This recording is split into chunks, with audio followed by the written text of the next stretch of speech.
We have an extreme need for units over in Andover. The southeast part of our town, especially the mobile home park, is totally level. The injuries are too numerous at this point to assess.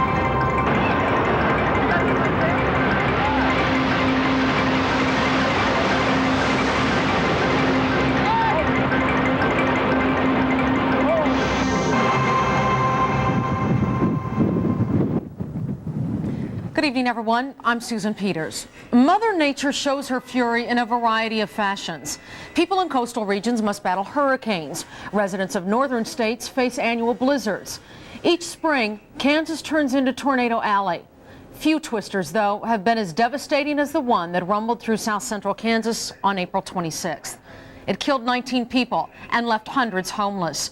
In the next 2 hours, we'll look back at the powerful storm and the dramatic response of victims and volunteers fighting back. For now, let's go to Roger Cornish in Andover, where the rebuilding process is well underway. Roger. Susan, in fact, you can see some of the rebuilding right behind me now as we look to the east. There's an old saying that time heals all wounds. I'm sure for people in Andover and much across this part of Kansas, they would like more time for these wounds to heal. It's been just 8 days since the tornado, although I'm sure it feels like an eternity for many of the victims. In fact, I'm sure they're no doubt reliving it each night. Bryce Madison takes us back to the night of April 26th, taking a look at what has happened in the last 8 days. Now, I want to warn you, some of the video is quite graphic, and some of it is actually taken from our newscast that night, containing the tornado warnings. Don't be worried by these, though. Here's a look back.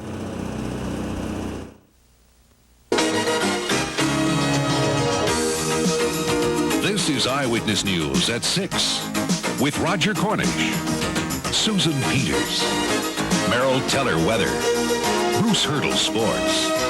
Now, the area's #1 rated 6 o'clock news. Good evening, everyone. I'm Susan Peters. I'm Roger Cornish. Thanks for joining us. As predicted, a number of severe storms have popped up across the state. Merrill now joins us with the latest. Merrill? Okay, we still have the tornado warning in effect until 6:15 for all of Sedgwick County. How many times has the 6 o'clock news had reports of possible tornadoes in Kansas in the spring? This newscast started off like hundreds of others before it, but none of us had any idea how it would end. Those possible tornadoes turned into the real things.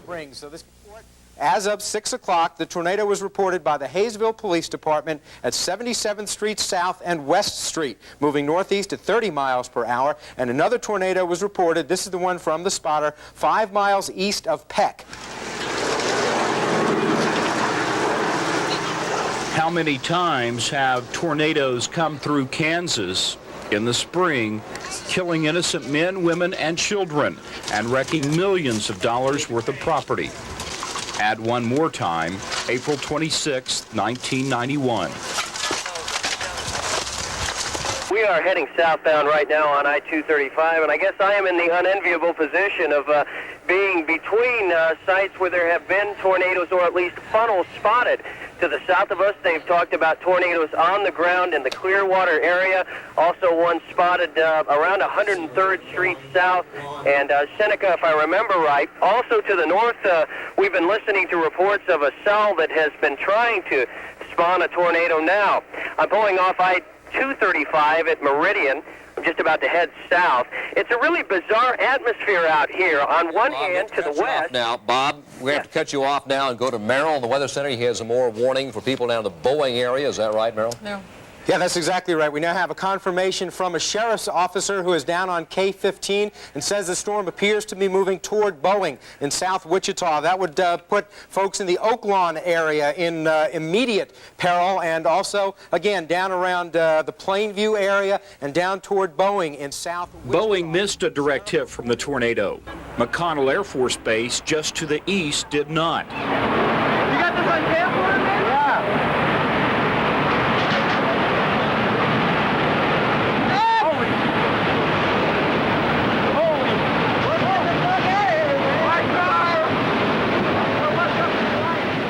This home footage was shot by an airman hanging outside a dormitory. The twister lumbered across the base, destroying a hospital and several other houses and buildings. Surprisingly, no one was seriously injured here. We're receiving reports, in fact, they're coming in so fast that we can't keep track of them all, of the tornadoes that have hit areas in the Derby area, also around the Hayesville area, and we next follow the tornado as it heads towards Andover. Eyewitness News photographer Doug Schrog is running the camera, and the truck, and the windshield wipers, all at the same time. Let's ride along. So folks in the Andover area and Rose Hill take cover immediately. We're looking back and it's barely visible, barely able to make out the outline, but it is on the ground. Through the high winds and the hail, Doug continues eastward on Central. Right now, the monster tornado is flattening the Golden Spur Mobile Home Park in Andover. One county to the south, another huge Kansas twister is wrecking a rural area east of Winfield. This footage is coming out of the Frog Hollow area near K160. This footage comes minutes later, north of the Country View School. Anybody in there? Immediately after the storm passes, search and rescue missions start. When all is said and done, 19 Kansans will be found dead under the debris, 17 in the Wichita area, including 13 at the mobile home park and 1 in Cowley County. The long road to recovery now begins. 21st Street, Andover Road, and that's south, Judge.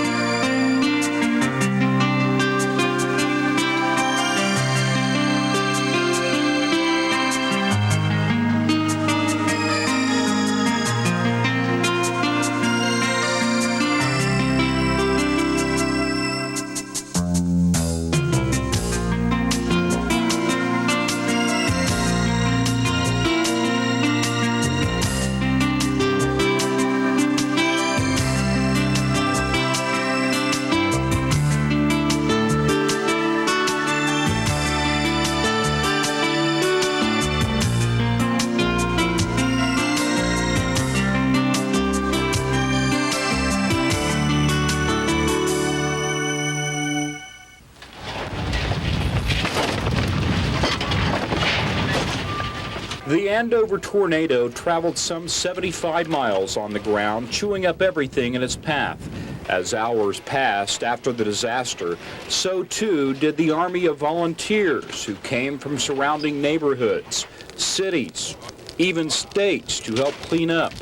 In Andover, there is controversy about why the city's lone storm siren failed to sound, and tears flow over the sheer devastation of it all. Oh God, I gotta see it to believe it. I just can't. Oh, tell me why God does this. Can you explain it to me? Such devastation to all these people. God doesn't do it. Later in the week, all of the damage at McConnell Air Force Base has rumors floating around that the tanker bomber installation may close and relocate to another base targeted for closure. But a visit by the Secretary of the Air Force puts those thoughts to rest.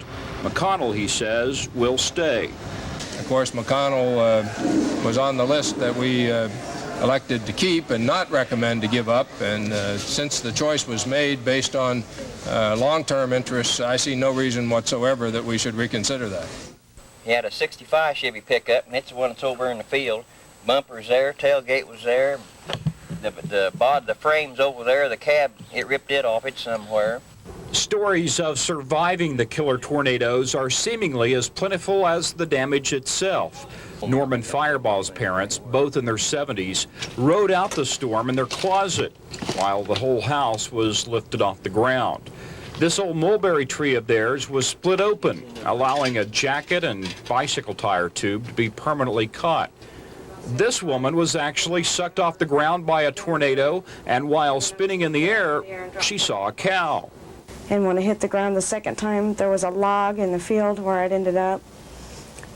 And I grabbed onto it and just put my head down and prayed that it was over. treasure your loved ones.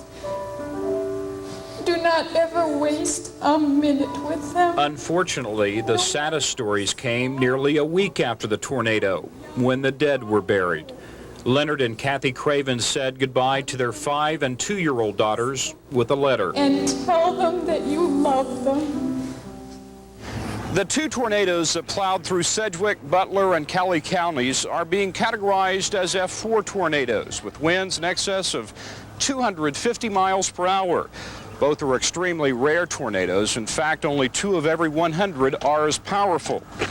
Guess we've had our share. It'll take a lot of time, a lot of hard work to return this back to normal life, but in the end, the dedicated spirit of Kansans will prevail. Bryce Madison, Eyewitness News, Andover. Having no prior experience dealing with disasters of this magnitude, Andover authorities had to make some tough decisions that night and the week since after the tornado ripped through town. Some Golden Spur Mobile Home Park residents focused resentment towards Andover's mayor, Jack Finlayson. Bob Keeling looks at the storm of controversy arising between the mayor and some of those residents.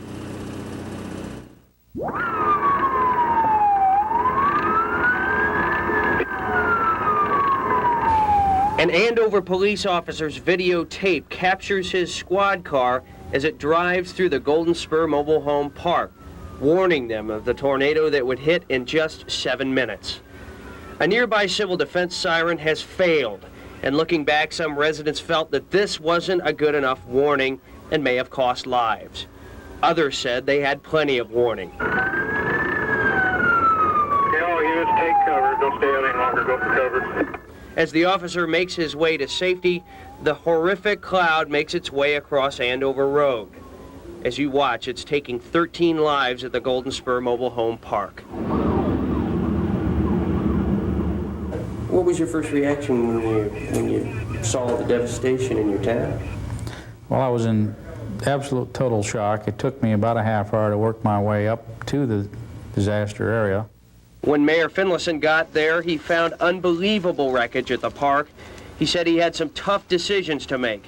A decision to bring in heavy equipment to move the debris to look for more bodies or those who might still be alive. Anybody in there? The mayor's decision was part of the controversy. Butler County paramedics told me that great care was taken to remove the debris to try and find people who might still be alive.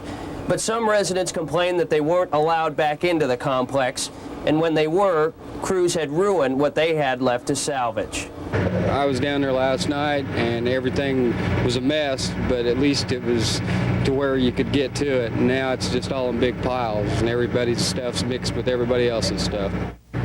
We could have salvaged 5 times more than this, but the way it was, they dozed everything up in the great big piles.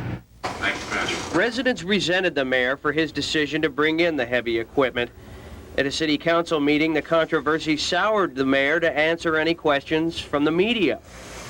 I'm not going to take any questions from you, Channel 12, at this point. I'm tired of the questions that you keep posing to us. At an Andover town hall meeting, the controversy heated up.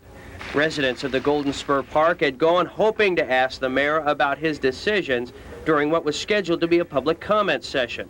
But that session was abruptly canceled, and some residents left angry and feeling ignored. We haven't been treated like human beings off of this city. We've been ignored. We've been left out. They wouldn't let us get to our mobile homes. Why didn't they ask it when the meeting was going on instead of waiting until after the meeting's over? That's a town meeting. By Thursday, the mayor wanted to settle the controversy about the heavy equipment. It's a tough decision, but life came before property. I suppose in lifting the debris, it was piled elsewhere, and I suppose gave the appearance that it was bulldozed. I apologize to those people that lost their possessions. But the controversy didn't end there. Finlayson was quoted as saying victims died because they lived in a mobile home park, and some saw that as insensitive towards the victims. If there wasn't a shelter where the trailer happened to be parked at that time, we never ignored, we never hesitated to get to one, and if there had been warnings, they would have been in one instead of sitting in the house. I guess what I'm trying to say is that if I lived in a mobile home, I would be more alert to storms than if I lived in a home that had a basement. And you weren't trying to say that in somehow it was their fault for living there, that's why they No, come. sir. Many may question the decisions made that night, but the mayor and most of his rescue team had no previous working knowledge of a disaster of this magnitude. They had to depend on a written but untried plan and advice from officials in other towns like Heston. For Finlayson, the disaster marks a stormy beginning to his second term as mayor. A job he didn't want this time around, a term he had hoped would be a quiet one. Bob Keeling, Eyewitness News, Andover. And we'll have more live from Andover coming up in the next couple of hours on this night, 8 days after the deadly tornado. Sue, back to you. Okay, thanks, Roger. You know, for many Kansans, a severe weather siren can be a lifesaver when tornadoes begin forming. But what happens when the siren doesn't sound or an area is not covered by one? Chuck Weber has more on how the siren system works and why you shouldn't depend on it completely when the weather turns ominous. No one need doubt the destructive fury a Kansas tornado can inflict. For many Kansans, the sound of the tornado siren is nothing to be taken lightly. It's their lifeline. But what happens when the siren doesn't sound? Curtis Atchley nearly got caught in the path of last week's tornado while delivering pizza in Andover.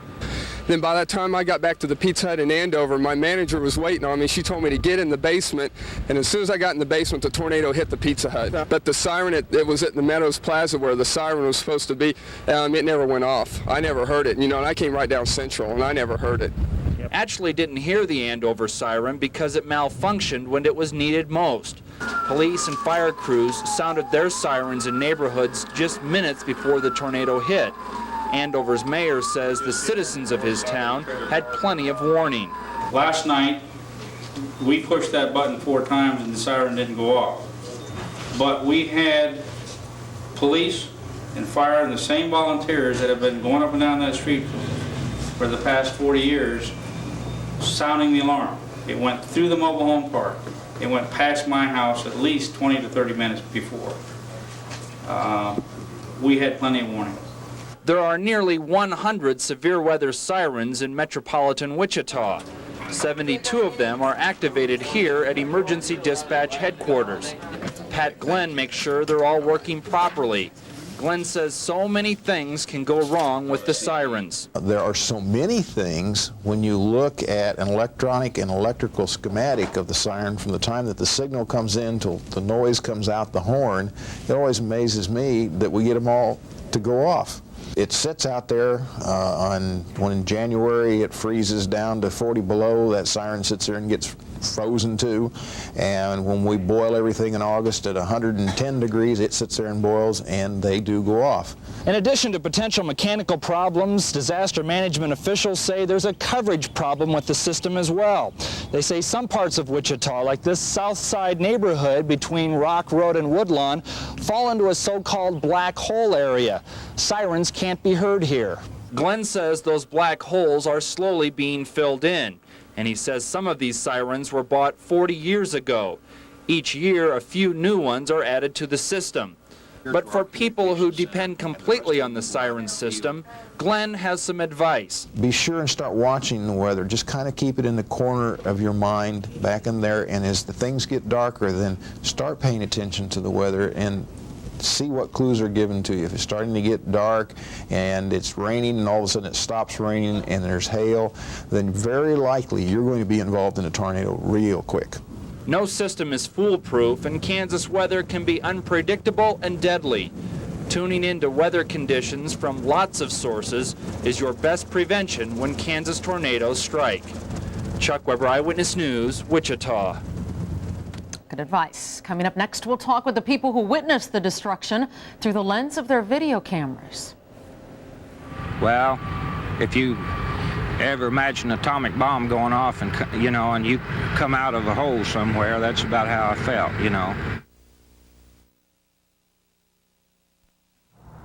I would make the packages about yay big. Easy to carry. No weak stuff, something that's powerful. It's got to clean. Clean my shirts, my sweats, my socks. With kids, they get dirty about every minute. Just knock it out. I want my colors to be bright. I just want my colors. I hate when red turns pink. Cheer with Color Guard. A scoopful cleans a machineful. Can you see what I'm up against here? Chris Everett discusses her weakness. It's not tennis. It's eating. I love rich, creamy foods. But now this isn't a weakness. It's healthy eating, thanks to Kraft. Kraft introduces Eating Right frozen entrees. Rich, creamy recipes now lower in fat, cholesterol, sodium, and calories. Weakness? Not anymore. New Kraft Eating Right entrees. Kraft makes eating right. Delicious. McDonald's says, when it comes to fat, if you haven't got it, flaunt it. Introducing McLean Deluxe, made with a 91% fat-free beef patty for great burger taste with a lot less fat. So it all adds up. 91% fat-free, 100% delicious. And figures don't lie. New McLean Deluxe at McDonald's today. For a limited time, when you buy a McLean Deluxe, you can get a medium Diet Coke free. That's 100% off. It's bound to make quite a splash at McDonald's. With 35 years as Wichita's volume car dealer, Davis Moore has seen good sales months and better sales months. But in May, Davis Moore is going to break all the records, and that means money savings to you. They're ready to deal with deep discounts and special purchases. Select from new cars, trucks, and vans, and the finest used cars in Wichita. Get a record-breaking deal during the history-making month of May. Shop any of the 12 Davis Moore dealerships and see what a difference a dealership can make. Most of the spectacular shots of last week's tornado were captured by amateur photographers. Linda Hammond introduces us to two of the photographers and a safety official who says the camera operators need to take cover, not pictures.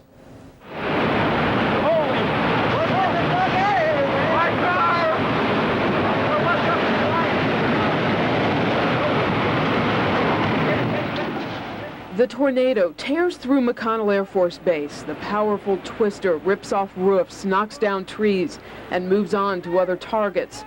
This is only one of the examples of videotape taken by an amateur photographer.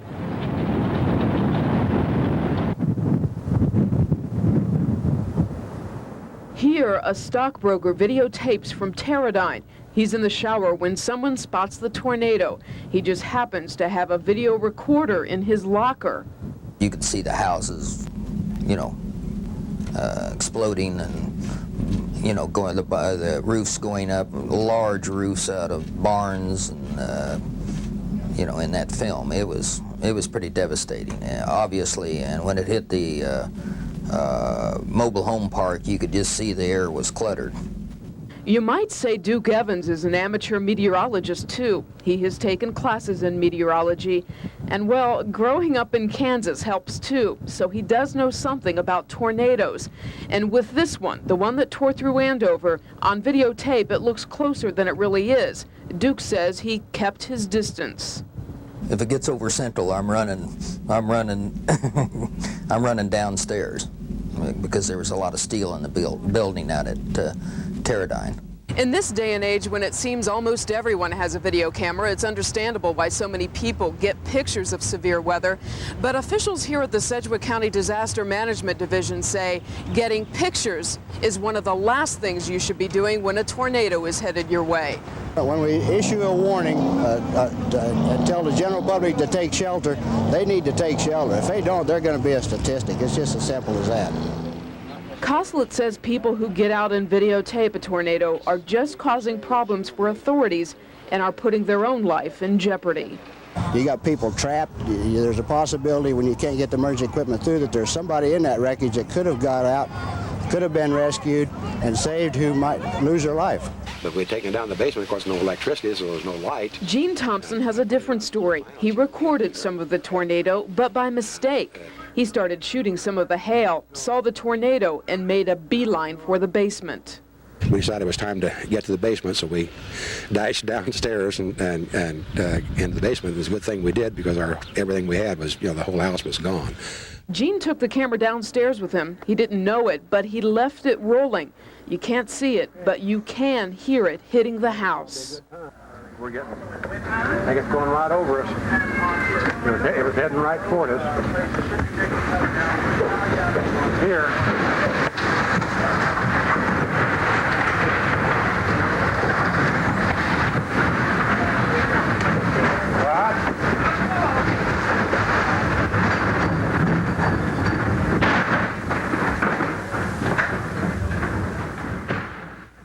in all of the cases of amateur photographers getting pictures.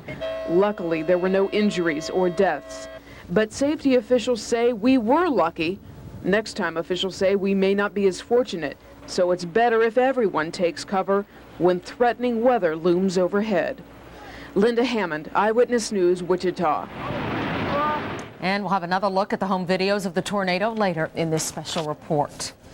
Here at Eyewitness News, our first view of the tornado was provided by photojournalist Doug Schrog. Schrog spotted the massive twister as he was driving toward Andover. A lot of damaging winds, so be careful and most of all, take shelter if you're in the basement. Well, I was driving down Greenwich Road and just came over a little bit of a hill, and I saw it off just a little bit to my left and straight ahead. When I got to Central, I took a left and just tried to stay a little bit behind it and keep up with it enough to where I could shoot video of it. From the indications that I was hearing over the radio, the conversations back to the station, also scanner traffic, it seemed to have been developing a pattern moving pretty much northeast. So, and that looked like the direction it was heading. So that's kind of, I figured it was going to cross Central at some point. I just wanted to be close enough to where I could get some good pictures of it when it did. It had started to hail, and it was getting a little bit harder to see because of the rain and the hail, but you could still tell that it was incredibly big. You know, it wasn't like I heard one lady describe, it was no Wizard of Oz tornado. I mean, this was a big tornado, and you know, you have to realize that this thing is doing so much damage that you know, you're excited that you can shoot this tornado, but in the same time, you're thinking, man, this is really creating havoc everywhere, and of course, as we learned later, how much it really did. Of course, we were all surprised when Doug brought that videotape back, because it looks like he's driving right toward the tornado, and we didn't know whether to call him brave or a little stupid, right, Roger? That's exactly right, Susan. We appreciated his efforts, and we're glad he got out of that okay. Quick reaction and reliable information can obviously mean the difference between life and death in a situation like we had last Friday. Some volunteer storm spotters risked their lives to warn you, the public, about storms that may be putting you in danger. They say it's all pretty much just a part of the job. Shelley Hansel has more on these brave people. We're just now on the Sedgwick-Butler County line, and this storm is still doing a lot of damage and packing a lot of damaging winds. So be careful, and most of all, take shelter. If you're in the basement, stay there. KFDI's John Wright describes the worst tornado he has ever seen in his 13 years of reporting. The only hope that we have from the news department is the people are getting accurate and good information, and that they could use that information to save their lives. I mean, this is just incredible that anyone could live through this. As people scrambled to take cover during last week's storm, often their only source of information was their portable radio.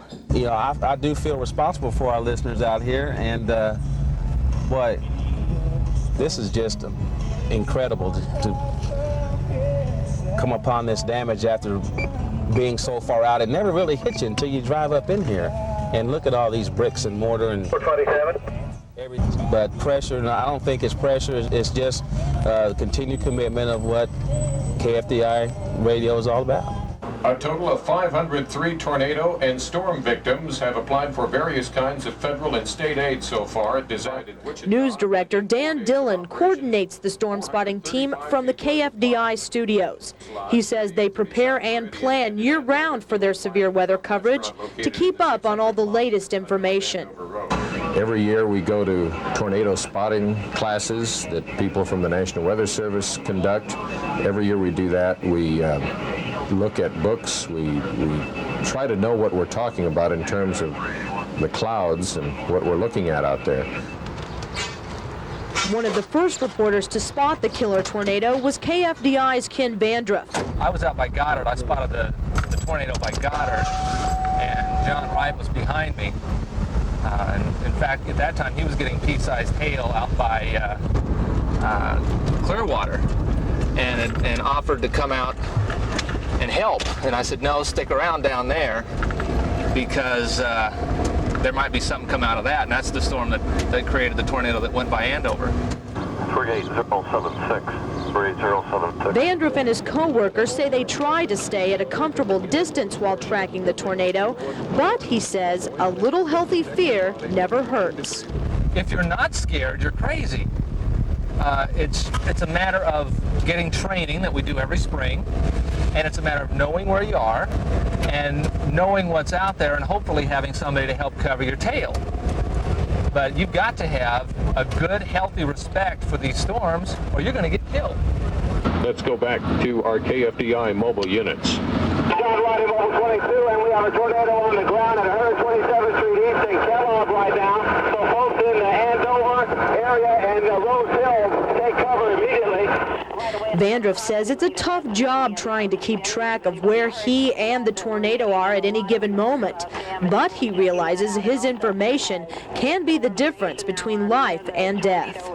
You've got to be very careful about what we say and when we say it. But if, on the other hand, if I'm sure I've got a tornado on the ground, then by God, I'm going to call a tornado on the ground, and I'm going to try to tell people as best I can exactly where it is and which way it's moving and just how bad it really is that I can tell, so that I can tell people to, hey, hit the basements now because this thing's coming at you. That's a lot of pressure, and yes, mistakes will be made, but hopefully with every experience, something new is learned. Every time something like this happens, we learn something new. I had someone come up to me later saying, Dan, when you're on the air that long, you need to give more time checks. And they're right, because I mentioned earlier that you lose track of time. So I'm going to try every time I go on the air during severe weather coverage to tell people what time it is. And with the severe weather season in full bloom, the KFDI storm spotters could be back on the road again at most any time. Shelley Hansel, Eyewitness News, Wichita. And still to come, we'll check on the cleanup efforts in other areas hit by last week's deadly storms. You know, I think of all the memories because, you know, I lived basically here most of my life. And just watching it kind of even blow away right now. It's been rough.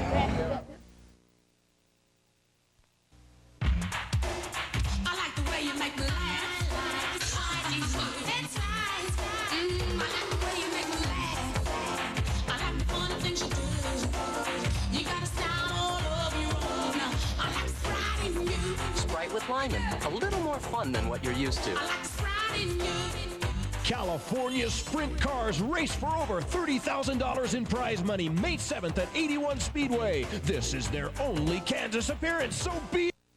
Oh, guess who I saw today? Alan Parks. Alan Parks? You're kidding. What's new with him? Well, for starters, he bought one of those new Ford Explorers. Ford Explorer? Yeah, you know, 4 doors, 4-wheel drive, really sharp. Oh, yeah? How's he like it? Loves it. Says it has plenty of space for his family and all the luxuries he needs for carting clients around. Well, why did he pick the Ford Explorer? I mean, aren't there a lot of vehicles like it? Well, according to Alan, there's nothing like it.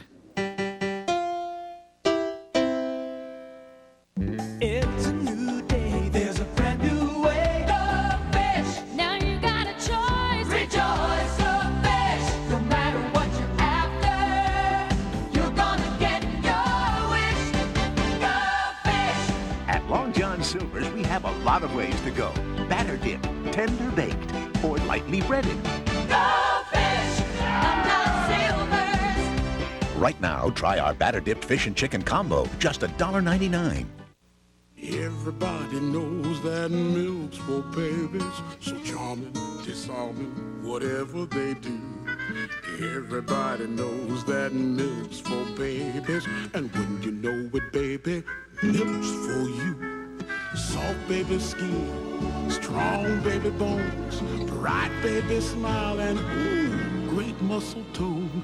Wouldn't you know it, baby, milk's for you. It's a health kick, baby. South central Kansas was not the only area struck by last week's deadly tornadoes. Twisters were reported in 7 states. In our area, damage was spread from Tulsa to Topeka. The cleanup is nearly complete in Nortonville in northeast Kansas. A dozen homes were destroyed. Many more were damaged. Emergency workers had most of the debris removed by midweek, and the rebuilding process is well underway. A tornado also destroyed a small church in Maple Hill, Kansas. Cleanup efforts are also well underway in northeast Oklahoma tonight, where the storms caused millions of dollars in damage. Terry Bowers has this report now.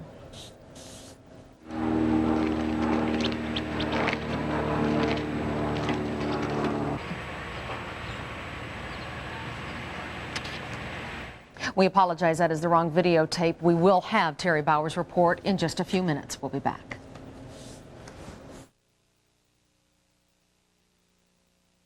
Introducing Red Lobster's plentiful shrimp sampler, just $6.99. Succulent grilled shrimp, golden fried shrimp, and scampi, all just $6.99 with our new hot fresh bread at Red Lobster. It's sizzling hot. It's the best pizza deal you can cut. A deal that isn't skimpy. This one has real meat to it. 6 meat toppings and a blend of cheeses. Pizza Hut's Meat Lovers Pizza. Get 1 medium for $8.99, another for just $4 more. A limited time offer. Pizza Hut, making it great.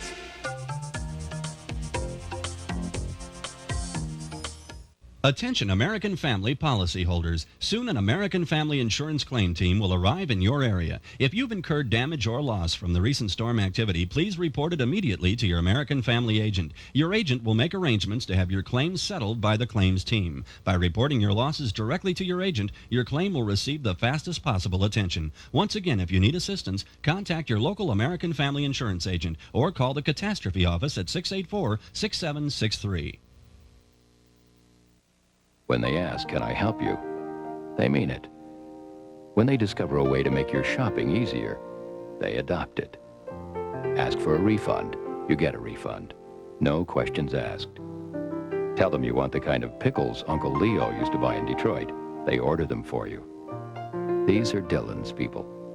At Dillon's, treating the customer like a guest is more than a policy.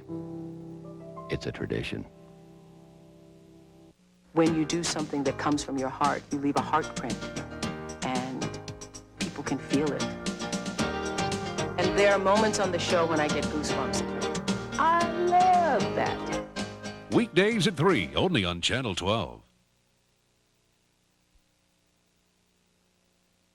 As we said, in northeast Oklahoma, millions of dollars of damage was done by last week's storm. Let's now go to Terry Bowers for that report.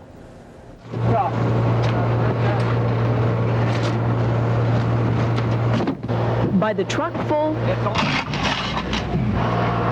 shovel full, and handful, volunteers picked up trash that used to be parts of the Ulaga school. From big chunks of ceiling to tiny shards of glass. Takes all day. We'll be here on our hands and knees. We're just proud to help Ulaga get back up, and I think it helps unite the community. And it seemed the entire community was ready to help. Parents pitched in with their children. Teachers worked alongside their students. Even kids with mixed feelings about class earned A's for the cleanup. I don't like going to school, but I like the school work and stuff. The schools are pride and joy and everything. It didn't take long to see results of that attitude. Less than 2 hours into the cleanup, and you can see a big difference here at the football field. It's cleaned up, but the work's not over yet. Any of you that are not doing anything now, doesn't have a job, move to the front of the school. Nobody said the work was going to be easy, not physically. By 6 o'clock tonight, I'm going to be dead, but it'll be worth it. It's hard. Or emotionally. Well, it's just kind of seeing like all the memories of school, you know, and all things that have happened, and now it's just ruined. The work was obviously tough, especially for little ones like 7-year-old Jeanette. The broom's bigger than she is. But that doesn't matter. She and all the volunteers are here to show the tornadoes not bigger than their spirit. Terry Bowers, Eyewitness News, Ulaga, Oklahoma. Ironically, we had planned on doing a live report with Terry Bowers tonight, but severe weather is once again moving through northeast Oklahoma. In fact, the director of FEMA was in northeast Oklahoma today to tour the disaster area there to decide on a disaster declaration for that state. It's assumed parts of northeast Oklahoma will also be declared disaster areas. Much of the funds for rebuilding areas damaged by the tornadoes will come from insurance companies. Insurers are expecting to process tens of millions of dollars of claims, as you can imagine.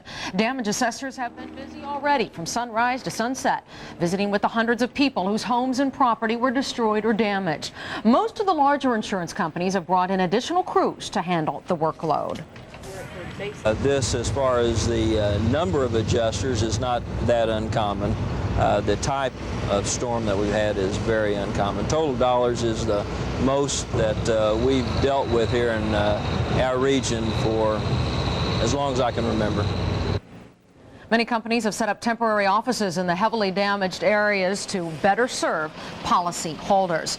Just how bad was this storm? Many national organizations grade tornadoes, as you know. Let's go to Roger Cornish once again in Andover with that grading process. Raj. So we've had a lot of numbers. This truly is a numbers story about this tornado. Earlier this week, a disaster survey team comprised of members of the National Oceanic and Atmospheric Administration came to Kansas. Their mission to assess and evaluate events leading up to the disaster. Their early findings lead to the classification of each twister that moved through Andover and the one through Cowley County as F4s. On the official national tornado rating scale, that's called a devastating tornado with winds between 207 and 260 miles an hour. Now, in comparison, the tornado which ripped through Heston on March 13th of last year was classified as an F5 tornado. That's described as an incredible tornado. That's the official term, incredible, and it certainly was, with winds in excess of 260 miles per hour. Wind speeds at that speed can lift strong framed houses off their foundations and carry them for hundreds and hundreds of yards and completely destroy them and cause a lot of other incredible phenomena to occur. It has been just a little more than 13 months since that F5, that incredible tornado, ripped through Heston. Also, the surrounding communities were hit there as well. The same nightmare they're faced is the one faced now by Butler County and Sedgwick counties on April 26th. For a reminder, here's a segment from the Kansas nightmare 1 year later. The twister left behind a trail of devastation from one side of Heston to the other. Tuesday, March 13th, 1990, 5:42 p.m. A tornado packing wind forces of 250 miles an hour bears down on Heston, Kansas.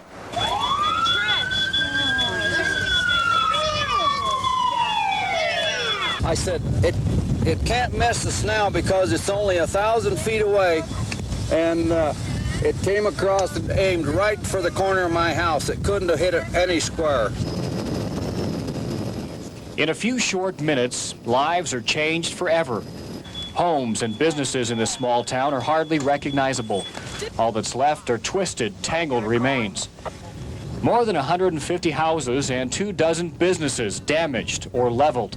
My God, the pressure, and then just stuff started flying through the windows, and in about 5 seconds it was over, and I come upstairs, and there's just nothing good there. The car is gone. I mean, these people built a brand new house. This house right next here was brand new. They didn't even have all the siding on yet. With their lives and homes shattered, Hestonians need a place to turn. That's where the Red Cross comes in. The high school gymnasium is transformed into a temporary refuge where victims get food, blankets, and a place to sleep. To protect what little is left outside, the governor calls on the National Guard. 75 guardsmen police this community. No, I think that's my CD player. And folks here begin to rummage through the debris, hoping to salvage a memory or two. Lance West, Eyewitness News, Heston. With last week's tornado still fresh in our minds, we can draw some comparisons between them and what happened in Heston a little more than a year ago. The dollar loss, although it's not completely tallied up, was certainly greater just a week ago. More counties were affected statewide, and saddest of all, 19 people in Kansas lost their lives April 26 compared to just 2 back on March 13th of 1990. That, of course, the greatest tragedy of all. Those lives shattered by the tornadoes of last year and this year tell us that no matter what the forecasting is or the high-tech things we use to keep you abreast of what's happening with the weather, we're still pretty hopeless to protect ourselves against it. Last week's tornado, as deadly as it was not the worst Kansas has ever seen. Now, that dubious distinction goes to a twister back in 1955 that I'm sure many of you will remember hearing about. In fact, I know that growing up here in Kansas, for a long time you couldn't hear the words Udall without thinking of the word tornado. Here's why. Today, Udall looks like a typical small Kansas town, but you might notice that almost all the homes look a little too new. That's because they've been rebuilt since May 25th, 1955. That's when a powerful tornado moved in from Oklahoma. Standing directly in its way was Udall, Kansas, a town of about 400 people. Late that night, Udall was hit and nearly destroyed. One of those who lived through it describes the damage. It took all the churches in town, took all the schoolhouses in town, took the community building down here, took putting all the residences in town and all the businesses in town. More than 80 people were killed. In other words, about a fifth of the entire town's population.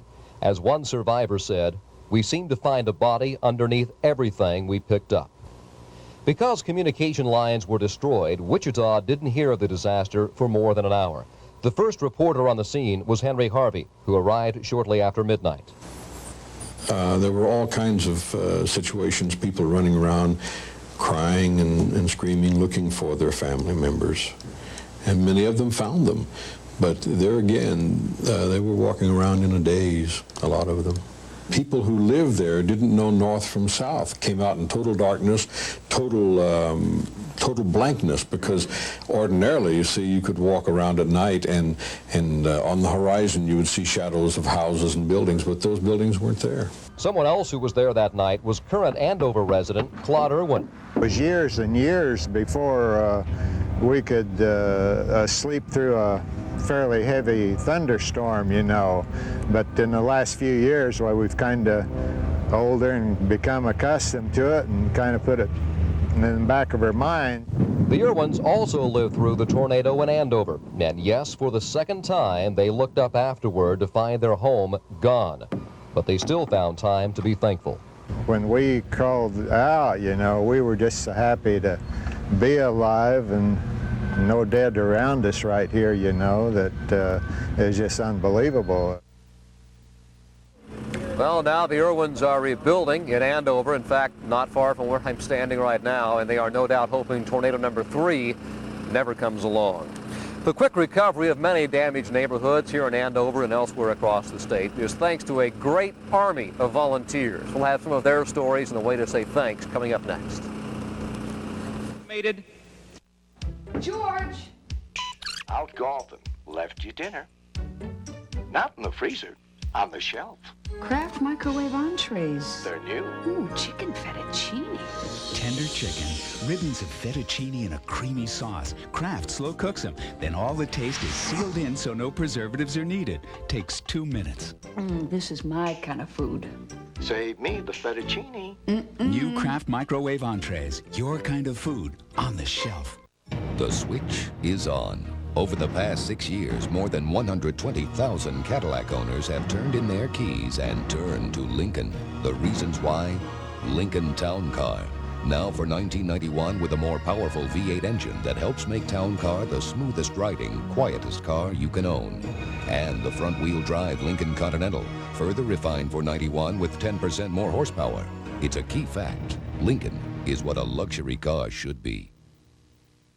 Everybody knows that milk's for babies, charming, disarming, whatever they do. Everybody knows that milk's for babies. Wouldn't you know it, baby? Milk's for you. Soft baby skin, strong baby bones, a bright baby smile, and ooh, great muscle tone. Wouldn't you know it, baby? Milk's for you. It's a health kick, baby.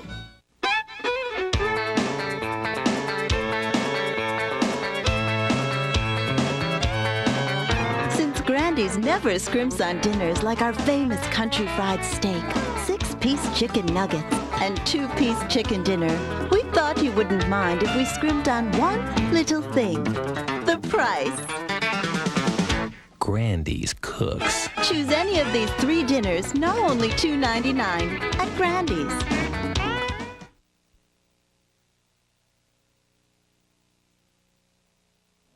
The destruction around South Central Kansas would be around a lot longer, and the devastation a lot harder to take if it weren't for the relief workers volunteering their time. Many have come from across the country to help, but the goodwill also comes from right here in Kansas. Tonight, Kim Setti looks at the Good Samaritans who are making the tragedy a little more bearable. I think where you would be best, and I'd like for you to check, is at the Red Cross Center, which is the day after the tornadoes struck South Central Kansas, Kansas-owned volunteer disaster team went into action, the Mennonite Disaster Service. Many of those volunteers had helped in last year's Heston tornado. This is a lot worse than Heston. Heston was bad, but this is a lot worse. They're still finding bodies. MDS was let into town before most outsiders were actually let in. Police knew their reputation to do what they can to help, as they do whenever a disaster strikes. It's a real eye-opener. It's a real eye-opener. It's hard to believe until you really see it. You help people they're taking their lives out of their homes and trying to salvage whatever they can. And it's just such devastation. It seemed like the right thing to do. I would want somebody to help me if I had this sort of thing. I saw all the need that's out here. There's a lot of work to be done, and I'm going to do all I can. Took off of work this afternoon and thought it'd be worth coming out. Many of the Mennonites live within driving distance of the area and come here every day. Would you like something to drink? Could we get you something?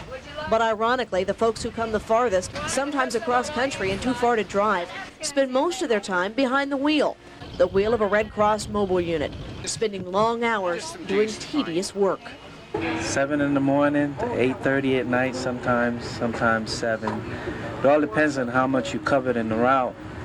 And tired we'll be, but there's a commitment that we made and we're going to follow through with it. Just flash juice, that's all I need. Most of these workers have committed to at least 3 weeks in the area, away from their families. Others locally are doing what they can. Sandwich and glass of juice. If I can give them a smile, maybe that helps, you know. There's so much destruction that it saddens me. So I feel like if I can even give them a smile, maybe it'll help. When you see that red truck coming, what do you think? Thank you. That's about the size of it, thank you. It's a big help, it really is. Can I get a couple of these big back down the trailer park? The old boxes? Yeah. Sure. There is no shortage of food for any of the volunteers. At daybreak last Saturday, food vendors such as Pizza Hut set up in the devastated areas. This group already had pizzas ready to go even before the tornado struck. One of the things we had planned today with the parade downtown, we had like 100 volunteers from Pizza Hut and had a whole bunch of pizza made up to support the effort downtown. Then when that was postponed, we felt like the thing to do is to come out here and feed all the people that were working that really didn't have anything hot to eat. We got water, we got lemonade, we got lemonade. Other folks don't have the financial backing of a corporation, but they want to help out just the same. Thank you. Folks in South Wichita banded together to feed the needy and call themselves the Care Force. Okay, thank you very much. We have our house and our family, and nobody got hurt. We only need our house reshingled and a shed. And our neighbors, when we look out our back window, they have nothing. And the need is there. And there's only one way to help them, and that's just to go do it. Fitch was actually hospitalized for exhaustion this week after feeding more than 1,000 meals by Wednesday. She was released from the hospital, but ordered to take it easy.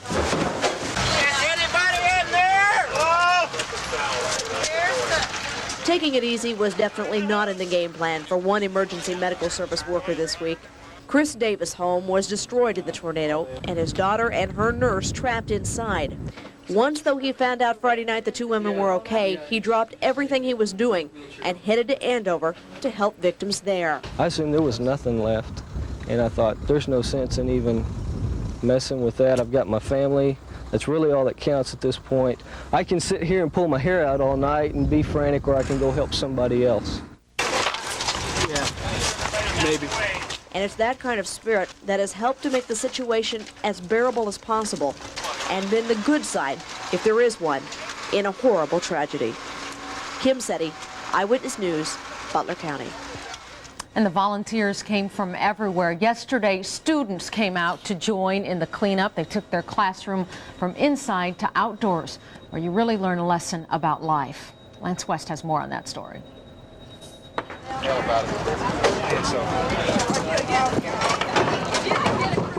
These Cape and Mount Carmel seniors are learning a valuable lesson. One of charity, not financial, but physical.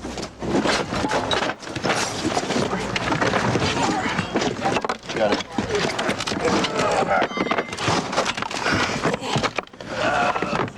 115 students are donating their time, pitching in with tornado cleanup. The extra hands come as welcome relief to John and Guida Lee Morley. There's nothing left of their Sedgwick County home, but with these students' help, they will start again.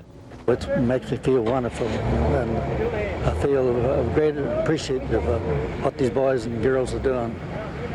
And you just can't hardly express words in your feelings for what they're doing for us. And I don't know, it seems like everybody is so sympathetic to us, and you can't. We all appreciate that very, very, very much. The help is absolutely amazing. You can't say thanks enough. And people have been absolutely amazing to give themselves as well as their time.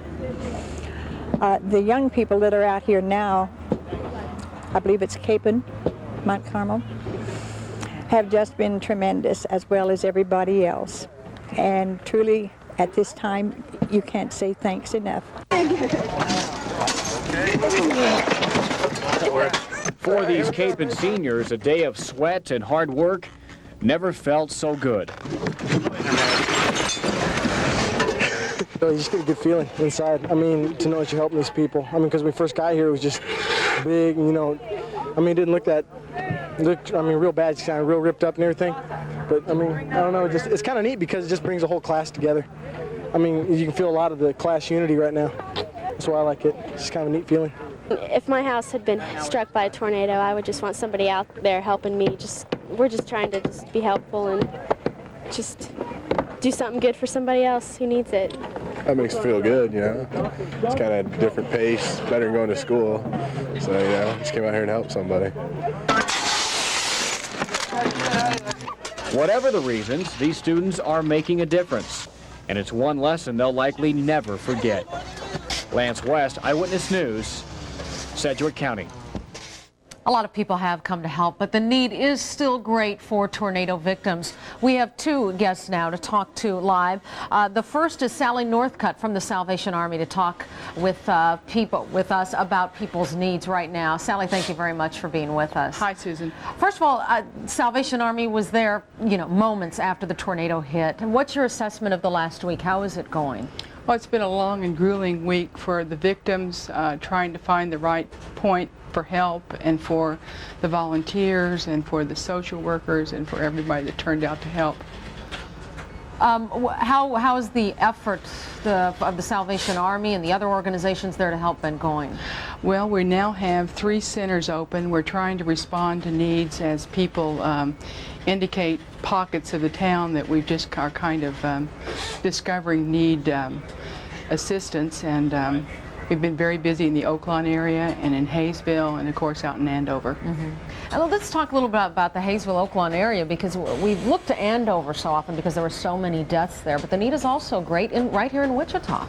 The area that was hit in both Oaklawn and Hayesville were isolated patches, and it's an area of the city and a community that's extremely proud. It works very hard, and in many ways it's been difficult for them to ask for help. What has changed in the past 8 days? How much has been rebuilt, cleared away? How have you seen the area changed in both Andover and Wichita? Well, a lot of cleanup effort everywhere, but people still grieving for what they've lost, their family pictures, and things like that have made their lives extremely difficult this week. For the first 3 or 4 days, it felt to me like we were in just a time warp, and it was difficult for people to come out of their homes and to begin the cleanup efforts. They were just devastated. And I guess that's what we should remember, even though we all want to go on, we should remember the grieving process. The initial grief took several days and will last for several months more. I'm not even sure when we see the end in sight. We continue to see hundreds of people every day offering spiritual counseling, offering emergency financial assistance, groceries, clothing, personal items, things like that. We'll get to what folks need in a minute, but let's comment on the volunteers for a while. Well, a lot of people have come forward, and out of all this devastation, what I see is a real circle of affection building around these areas that have been so devastated. Our volunteers are making friends in that area of town that they never knew before, and people are coming back and forth and calling one another by their first names and sharing meals and sharing stories. Sally, physically, how have you seen the area change in the last 8 days? Physically, I've seen a lot of progress towards cleanup. I've done a lot of the operational things, so I have not tracked every day at every site, but we certainly have made a lot of progress. A lot of families still in the process of cleanup. Obviously, there are still a lot of great needs out there. Let's get to the basics. I understand folks have enough clothing. What can people bring out if they still feel like they want to help? Bottled water, items for the household. It takes, if you ever think about what you have just in your kitchen, it takes a lot of items to rebuild your kitchen. So dishes, pots and pans, those sorts of things, personal need items, anything that people generally buy for themselves at the store, they could buy too and share with the victims. Okay. Do you have a personal story coming out of this tragedy that you'd like to share? There's been a lot of them. I think today a woman returned to her home in the Oaklawn area to find that it had been devastated. She'd been traveling all the way from Texas to get back up there. And the taking of someone that's like 76 years old and having to help them go through their stuff and relocate and find a place to live. And of course, housing is a big factor right now because people would like to stay in their neighborhoods close to their friends and close to people that care for them. So today we spent some time helping a lady down at St. Bartholomew's relocate into and get people together to help her begin to kind of reclaim things. It's been a highly emotionally charged week for everybody, and people keep coming back into our centers, and we've made some good friends in all of those, and we're extremely grateful to the community of Wichita that's helped the Salvation Army do what we've done. And in turn, Sally, I want to say, I'm sure I'm speaking for everybody to say the community of Wichita and Andover is indeed grateful to the Salvation Army for all the work that it has done. Thank you very much. Okay, thank you very much for being with us, Sally Northcutt from the Salvation Army. We now have Mike Wemmer of the American Red Cross live in West Wichita. Mike, first I'd like to ask you, you set up a lot of service areas. How is it going for the American Red Cross right now? I guess it's hard to say that it's going good or well in a situation like this, but as far as the centers, the service centers that we have set up, everything is going very smooth at this point. We get a little concerned sometimes, thinking that possibly not all victims know of all the assistance that is available to them, and we like to emphasize to all the victims that they do indeed need to go ask for help, because it's not just asking, it's there for them for times like this. Just in the past couple of days, you say they're so grateful to the Red Cross. You give something different than food and clothing. What is it that the American Red Cross gives?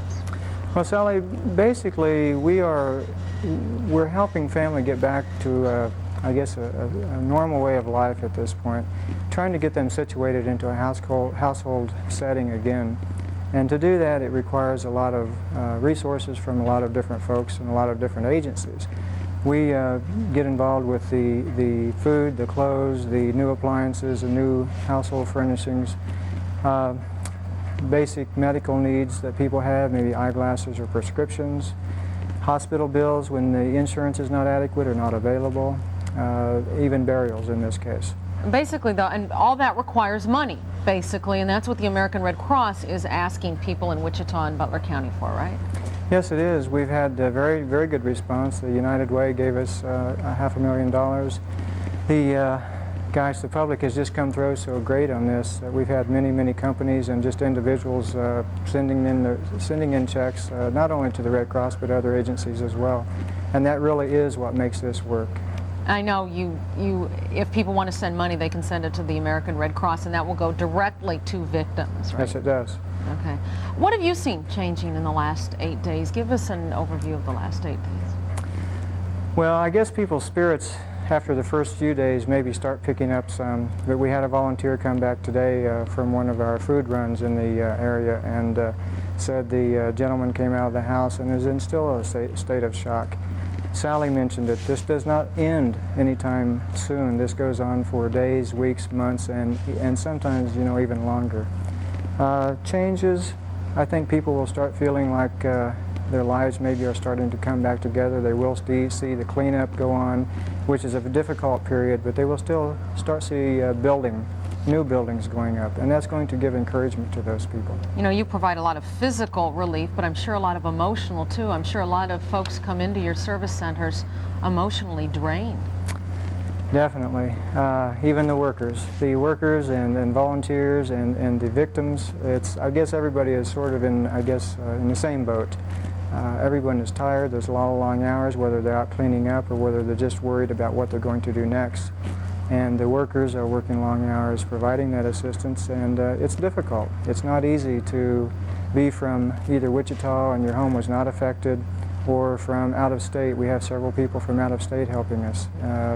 And to sit and listen to people's stories and be able to give encouragement to them, it's not easy to do. And I think in this instance, in this area of the country, we see such an unusual outpouring of, I guess, human kindness. And that is people helping people and friends and relatives looking out after each other. What else does the American Red Cross need, or are you just asking for monetary relief from folks? Well, all of the items that we provide are new, and so we're not really collecting the items. We try to direct those donations to the community agencies that are doing that. So money, as far as the Red Cross is concerned, because that does get turned into the assistance given to people. I think I would just stress that the emotional needs of people are as great as the physical needs. And we hope now that the physical needs are, at least in a basic sense, taken care of, and that will get better. And then the emotional need is, I think, what we all need to pay attention to, and that is to not forget and, I guess, put our arm around people and give them a nice warm hug. Very good advice, because the emotional scars will last far longer than the physical scars. Mike, one last question. Do you have a personal story that you'd like to share? We had two people that were on their way from somewhere in the Mideast, one of the other states, and they were close by when the tornadoes happened. And they have stopped, and they're on their way to Colorado. They have stopped, they're putting themselves up for a week, and they're helping as volunteers. That's, it's not totally unusual, but it does happen, and it's certainly encouraging when you see people passing through and they're willing to stop and help your own community. Thank you very much for being with us, Mike, and I think I speak again for the whole community when I say thank you to the American Red Cross for all the help this week. Thank you. And I think Mike also made a very good point. We are starting the rebuilding process, but folks who were victims of the tornado, either by property or by losing a loved one, are going to need our emotional help for weeks, months, possibly even years to come. And we should remember to lend that little hug or little word, couple words of support. Let's go back to Roger Cornish now in Andover with more. Roger. Susan, you mentioned rebuilding. As you can see behind me, just 8 days after the tornadoes, people have already begun rebuilding homes and businesses.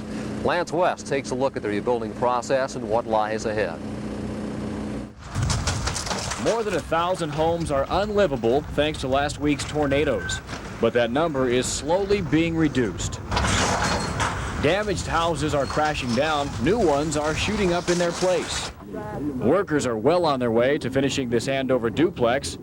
Roof trusses are already going up only a week after the foundation was picked clean. 4.5. Unfortunately, some builders don't measure up.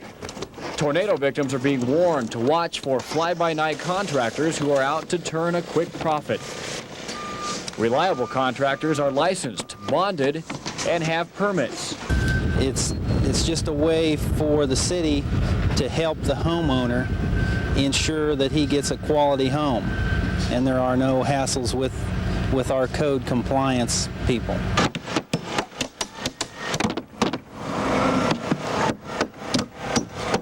Quality builders will be busy this summer. This team will pound out one job, then it's off to another, then another, gradually cutting down the list of damaged homes.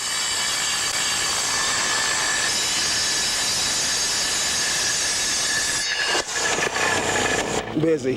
Don't have to worry about going to work, layoff or anything like that, you know. So overtime and just keeping busy. Busy.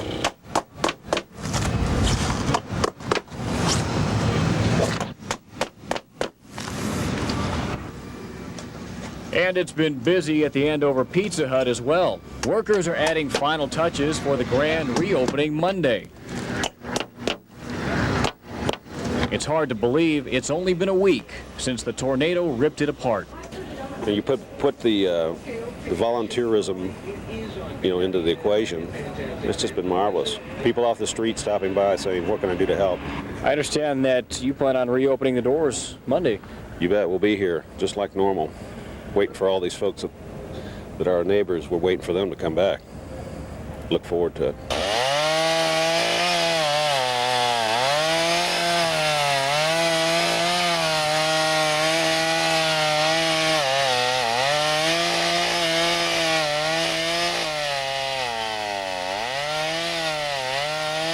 And most neighbors will likely bounce back, but from the looks of things, it'll be a long, trying process.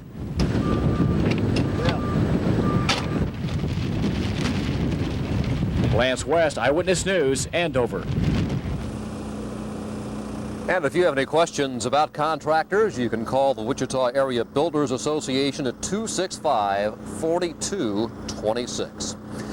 The tornado's destruction left many residents, as you've already seen, homeless and with the monumental task of searching for a new place to live to replace their damaged or destroyed homes. 2 tornado victims are counting their blessings tonight and resting comfortably in their new temporary home. Cheryl Burton has their special story about survival and recovery. This is what's left of Frank and Edna Lee Higley's home at 2135 Bedford in southeast Wichita. What took 15 years to build took only a few minutes to demolish. I didn't realize the doggone close. Well, I says, we better get out of here now. So we would come out the door and got just across the street, and I could feel the wind starting to come in then. We got down their basement just in time. That basement was just across the street, here at the Stoles' home. I saw them coming and I yelled for them to come to the back door so we could get them into the basement with us. They're my good neighbors. Yeah, I really was proud that I had a place for them because that was horrible. That was the luckiest blow we ever had because we wouldn't have been around if it hadn't been for a basement. That's for sure, because the neighbor over north there, Mrs. Rierick, she was covered up with debris and they had to dig her out. After the storm ripped through the Greenwich Housing Division, Frank came outside to assess the damage. Come outside and looked out. Where's my house? It's gone. Boy, everything's gone. Completely everything, just swept everything out. But we're still alive and thankful we're alive. Ironically, the document that certifies his entry into life was found over 100 miles northeast of their home in the yard of a Topeka woman. That lady, Mrs. Novak, in Topeka, Kansas, they had some damage to trees in the backyard, and she went out there to look at the tree. She found this piece of paper hanging in the tree, and Frank Glenn Higley was on that birth certificate. My gosh. She has since mailed the certificate to Frank. They will put it with some of their other valuables they've recovered, like these tractors and old tools.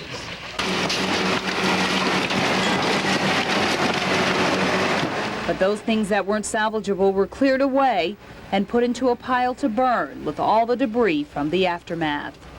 It's heartening. It really is.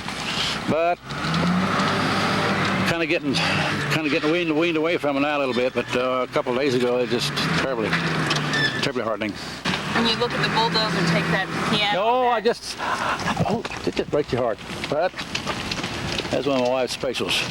Last Friday's tornadoes destroyed the Higleys' home and totaled both of their family cars. But Frank managed to save his 77-year-old Model T Horn from one of them. And thanks to one family member, Frank and Edna Lee not only have a car to drive, but they are calling this place home. We lucked out there too. My sister and her husband own this rental property, and it happened to be vacant. It's fully furnished, and so we just don't have any complaints. My brother-in-law said, you take that vehicle, so you got to take that car, and then you don't use it. It's yours out here. So he's a big-hearted fella, Eugene Moser. And one thing this house has the old house didn't have is shelter. That's when you had to pump your gas by hand coming up. The Higleys say they will enjoy their new home temporarily because in a few weeks they will have to find another place to live. You see, this house had been previously rented out and the lease begins the 1st of July. But Edna says this whole experience, no matter how bad it has been, she has learned one important lesson. When searching out for their next home, it has to have one requirement. I'll tell you what's first on the list is a sturdy basement. These old family pictures they were lucky enough to find out of the debris and these glass trays that managed to go untouched in the storm will serve as reminders of what happened one Friday evening in April of 1991. But the fact that they're here today to tell their story will be the biggest reminder of all. There's a reason for everything, and there's good in everything. We just have to remember that. So what is a home and a couple of cars that you lose? What is that compared to your life that's been spared? There's just no comparison. Really makes you grateful. Cheryl Burton, Eyewitness News, Wichita. The Higleys haven't yet decided whether they will rebuild their home or buy an existing home, but they say either way they will be staying in Wichita. Among the groups rebuilding in Andover is the Congregation of St. Vincent de Paul Catholic Church. That church was destroyed by the tornado 8 days ago. Hi, Mike. Hi, Nancy. Oh, God, I gotta see it to believe it. I just can't.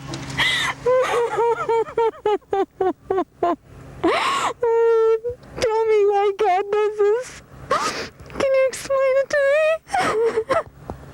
Such devastation to all these people. God doesn't do it, Nancy.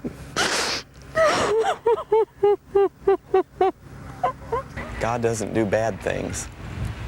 And it's hard for people in a time like this to understand that. Philip was so worried that you were dead. It's death and resurrection.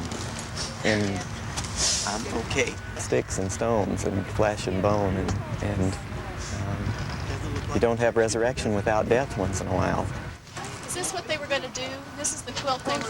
Yeah, here's the quilt, but... All growth involves pain. Your feet grow too big and your shoes get too tight and they pinch. But this is painful growth. It's not the kind of growth we would want, but it's a part of life. And it was a part of the mission of Jesus, and it's a part of our mission in this time. You know, we planned all of that around all of these trees, and now we have no trees. You know, some people look at this and they see the past. Their whole past is gone, wiped away. And some people look at it and see only the present devastation, all this mess and all this tragedy. And some people look at it and see the future. And I hope, as a leader, I can help them see that. Usually there's someone here at church. Luckily, there was no one. We had a lot of people really concerned about here, and I'm much more concerned about there and there. And I'm trying to direct the people to understand that that's where the need is right now. You know, we will have a church someday again. I don't have a doubt about that. Watch the glass, kids, okay? Yeah. I'm a futurist. And it's easy for me to look at this and see the seeds of hope and growth and new life, and I know that will happen because I know these people.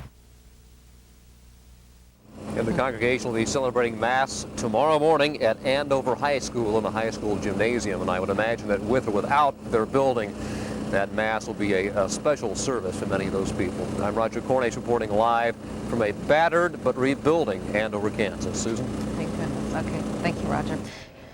Unfortunately, when you start adding up the costs of last week's storms, the most stark statistic is the loss of human life. 19 people died from injuries suffered in the tornado. The youngest victims were 5-year-old Anna Marie Cravens and her 2-year-old sister, Susie. The girl's mother said goodbye at a midweek funeral. Our last thoughts to you. Treasure your loved ones. Do not ever waste a minute with them. No matter how small, how big, how young, how old. Hug them, kiss them, and tell them that you love them. We never know what God's plan is for all of us. Life is so very precious.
I just wanna take it slow. I just wanna taste that's rich.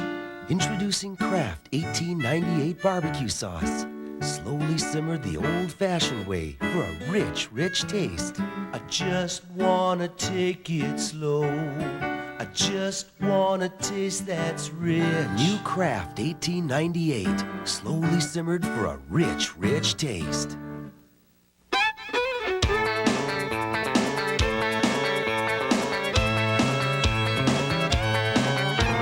Grandy's never scrimps on dinners like our famous country fried steak, 6-piece chicken nuggets, and 2-piece chicken dinner. We thought you wouldn't mind if we scrimped on one little thing: the price. Grandy's cooks. Choose any of these 3 dinners, now only $2.99 at Grandy's. So what? Join us Saturday night following Eyewitness Weekend when we present this week's magnificent movie, Key Largo. Innocent people are threatened by a gang of hoods in this classic drama starring Humphrey Bogart. When the hoods take over a hotel in the Florida Keys, they threaten the proprietor and his family. Bogart, a guest at the hotel, is also captured and has a battle of wits with the gang's leader. But will they be wiped out by the gangsters or the terrible hurricane which is bearing down on their tiny resort? Find out when we present Key Largo this Saturday following Eyewitness Weekend.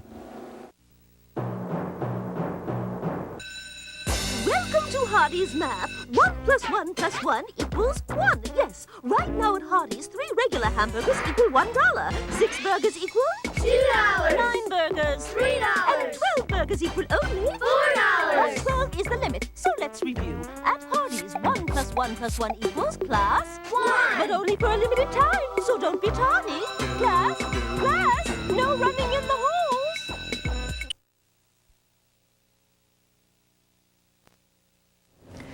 Dealing with a disaster of last week's nature is, of course, no easy task. Rebuilding lives, homes, relocating, it, of course, can all be very stressful. Health Matters reporter Tracy West tells us the road to recovery may be long and painful, but there is help.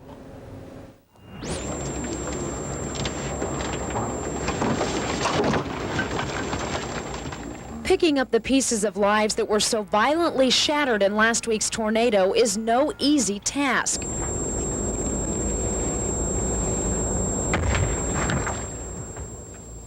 With loss of numerous lives and the extent of damage so severe, the storm is fast becoming one of the most devastating disasters in south central Kansas history. Unfortunately, the healing process is just beginning. Stress is a great motivator. These people that have to go out and rake their properties and do this and do that and that stuff. Stress, if they can handle it, becomes eustress. If they cannot handle stress, it becomes distress. They get chest pain, they get headaches, they get physically ill, they're not taking care of themselves, they're unhappy, they're angry. Many victims of last week's disaster may experience what's called delayed stress syndrome or post-traumatic stress, where tornado victims turn their attention from need and start confronting some of their reactions to the violent storm. And it felt like I was being dragged by a car, you know, about 7,500 miles an hour down the road, and then I was lifted up into the air and dropped down twice. We were frightened to death. What kind of emotions were you feeling? Well, I tell you, my baby, Charisma, saved my baby's life. And if I would have had her, she would have been gone. But I heard her crying through the whole thing. How do you feel now? Lucky to be alive. And that your child's alive? Yeah. Okay. Lucky that everybody in my family's alive. I don't think everybody needs to run to a doctor and ask for medication. That's a cop-out to me. I think to look back with an idea that, wait a minute, I need to be more in tune to me. I need to learn how to relax. I need to take not everything for granted. I need to be able to say no. And talking helps. Yeah. A lot of people experienced a lot of stress last Friday night. Doctors say confronting your feelings about the storm is good therapy on your road to recovery. One of the best ways to do that is by simply talking about your experiences with a professional or with a loved one. Tracy West, Eyewitness News, Wichita. And with me now, as you saw in the videotape, is Dr. Neil Alderati to lend us some advice on both how tornado victims can be helped and how we can help victims of the tornado. Thank you very much for being with us, Dr. My pleasure. Alderati. I guess the first question is because we just came out of 3 pieces of very, very emotional videotape. It makes us cry. And we want to do something to help those people. What can we do? Susan, I really don't think there's an easy answer. I think being there for people, knowing and telling people that whatever they need, just give them a call. I think sometimes when you overwhelm people and it becomes stressful, I think it's just a tragedy. Nobody will ever forget this. I think a lot of times even fellow Kansans have taken tornadoes and storms for granted. I think that now the next time we hear a siren or a policeman comes down the streets, we're going to really seriously think about and remember what we've seen tonight and for the last 8 days, and remember that, and then be there for ourselves and for our neighbors and for our community. Mm-hmm. This is a serious tragedy. Serious. If you have a question of Dr. Alderati, you can call the number on the screen. There are people, we're just starting the rebuilding process, and it's a lot easier to physically rebuild, and there may be people out there that think in a couple of months after we're physically rebuilt that we're emotionally rebuilt too, but we should remember that that takes a lot longer. I think we're just starting to see some of the post-shock and disbelief. We're getting a lot more calls at the office now more than 3 or 4 days right after the incident, because you know, when we used to take things for granted, going to bed, reaching for a phone, reaching for a toothbrush, just the little things in life. When some of these people have nothing, they walked out of their cellars and everything's gone, they've got to start literally literally from the beginning. And you have seen an increase in phone calls this week, then? Oh, tremendous. You have. What are people calling and saying? Well, they're afraid of the storms. They're afraid of the weather. When they hear the weather reports, is this going to happen again? I'm still hearing and seeing the devastation. I have noise. I can't sleep. I feel chest pain. I just feel nauseated. I just see all this devastation, and I'm sick. I don't feel like going and getting out of my house. I don't feel like doing a thing. And what do you advise most folks? Well, like Tracy said in her story before, you've just got to try to have faith, to be thankful, and to seek people out, which is real difficult. Talking about this is not easy. Like you said, it's much easier to physically rebuild something than to deal with things emotionally. And that's something that a lot of people, there's a lot of unemotional people, obviously, in this world, and no doubt in our audience, that don't want to let it out. But it will reoccur down the road, will it, if the emotion is not let out now? Oh, yes. There are a lot of things in all of our pasts that we've tried to forget. And depending on the severity and an inability or an ability to deal with it, you become very dysfunctional and unhappy most of your life. Until you eventually, sooner or later, either get worse or get sick enough that you realize that you can't keep it in any longer. Okay. We have some phone calls now. Hello, you're on News Talk. Do you have a question of Dr. Alderati? Yes. I live in South Wichita, and our mobile home park was partially destroyed. And the next morning when I brought my kids in, they were just kind of like stunned, and they still haven't been right. Is there anything that I can do to help counsel the children, myself as parents, or what? Well, I think it's real important to provide these children an avenue. Sometimes they may feel inhibited by talking to their parents. In the newspaper, there are several agencies that are allowing free counseling. I know there's some at my clinic, and there's some at the Red Cross, and there's some others. We have it throughout the day. I would seek the agencies that you could take advantage of, and sir, I would not hesitate to take advantage of any and all of them. Basically let them talk, though, I would they want. Let them talk and talk and talk and talk. And it was all right to show them the devastation, yes. Was it not? Okay. All right, let's get to another phone call. Hello, you're on News Talk. Your question? Hi, I'm one of the fortunate ones that the tornado just missed me. And as I was driving past the power lines and down trees with my kids, it was hard to explain to them the devastation. And now they have many friends that have lost their homes, and I have friends that lost their homes, and I have a hard time explaining to them that how lucky we are and how unfortunate their friends are, and they're kind of reacting in a rebellious way, kind of.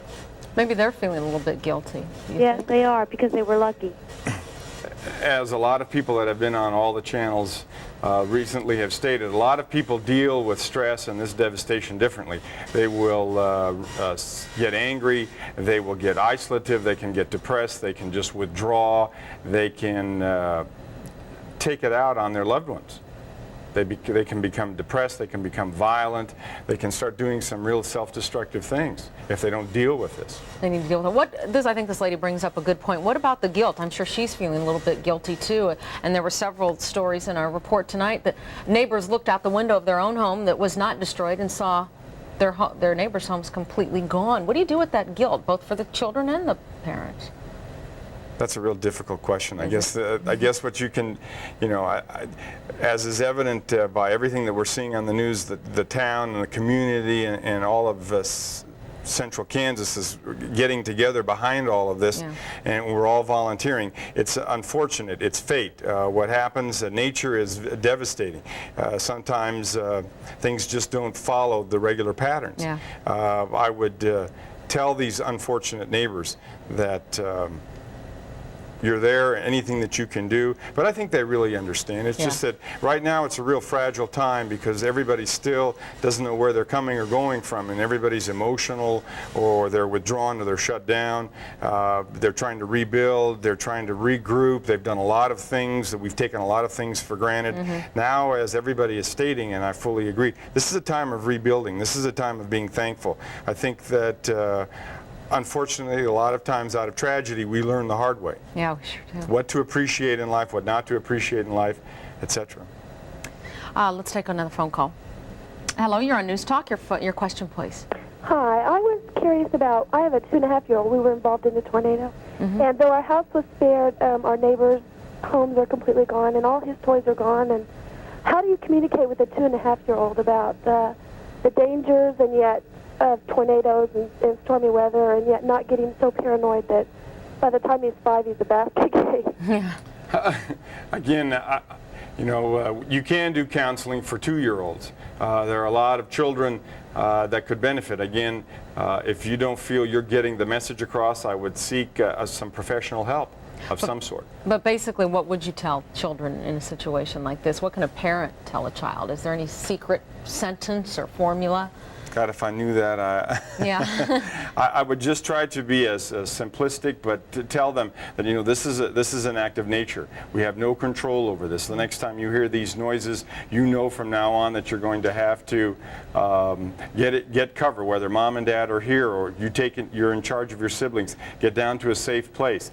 This is why we try to teach you what's important. Okay. To make each day count. And I think Dr. Alderati made the best point of all. Out of tragedy, at least we realize what is important in life. Thank you very much for being with us, Dr. Alderati. We'll be back with some more amazing home videotape of the storm right after this. What was it like to feel the house moving with you inside it? Well, I didn't even know it moved till it got out. It was just a nice, gentle ride.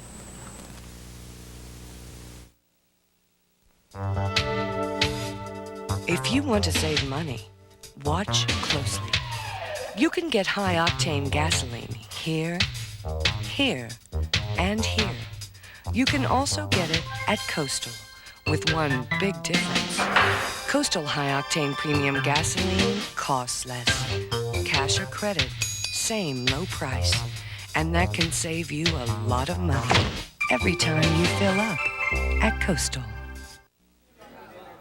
Hey, John, big date with Cindy tonight, huh? Yeah, and I'm without wheels. Well, buddy, picture this. Cindy steps into a brand new Ford Ranger, slides across the seat to get close, turns on some romantic music and whispers, "Let's drive." Whoa! Oh, you're the best friend in the world. You're going to let me use your brand new Ranger, aren't you? Are you kidding? I was thinking more like taking Cindy out myself.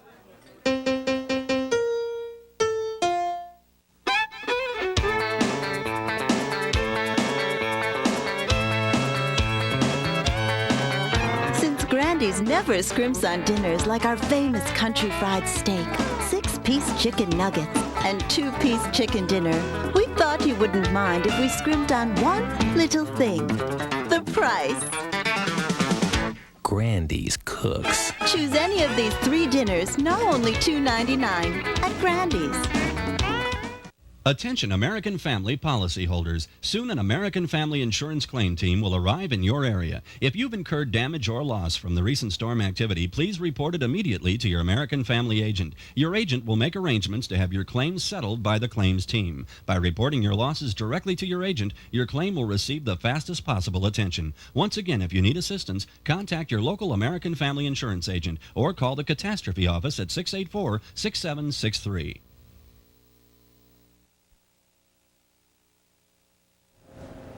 Not all of the victims of the Andover tornado were allowed to seek shelter, namely pets. And as Kevin Nunn reports, some of those victims were killed, unfortunately. Others were injured. Others are still missing. W.C. Fields once said, "It's a night not fit for man nor beast." Such a night was April 26th here in Andover.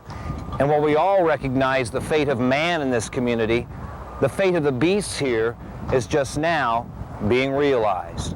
This shelter at the Golden Spur Mobile Home Park saved many lives, but the people who took cover here had to leave their pets behind.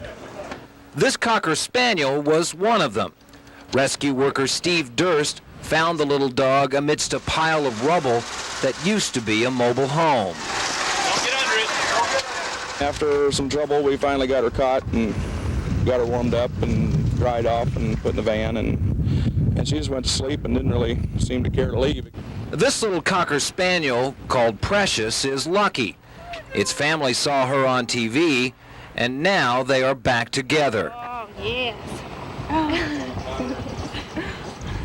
Thank God that we got her back, and losing everything else is nothing. Is my family safe? My dog's safe? That's all I can ask for.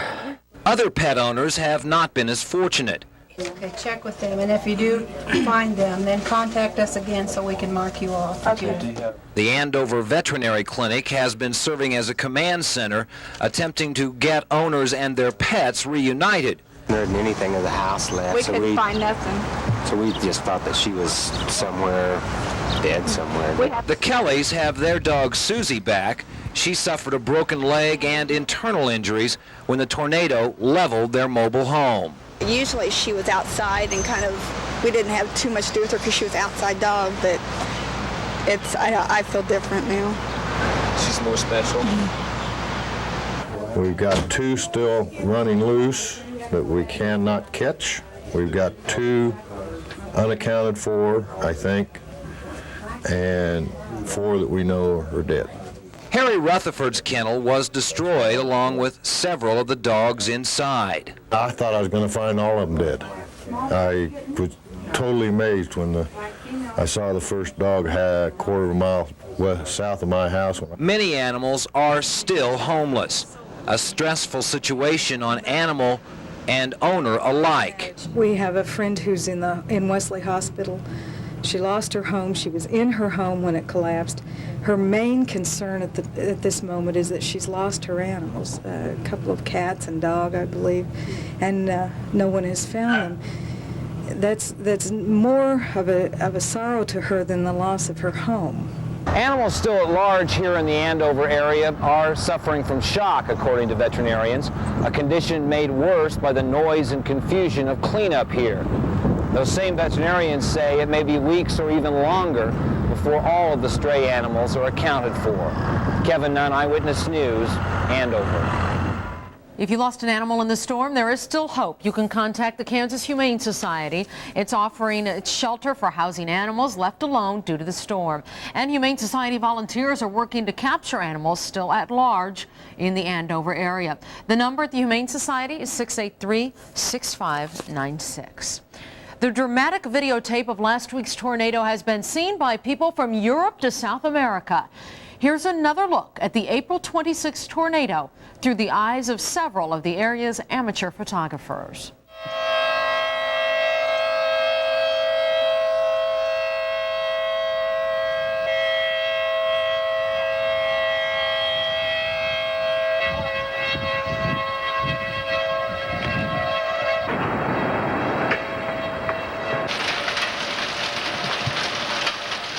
A little bit of hail.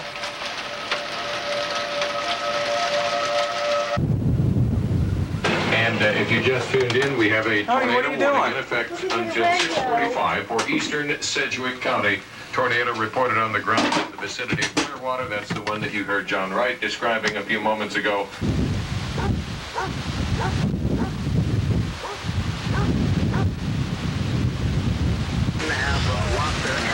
At least at this point, it doesn't look like that.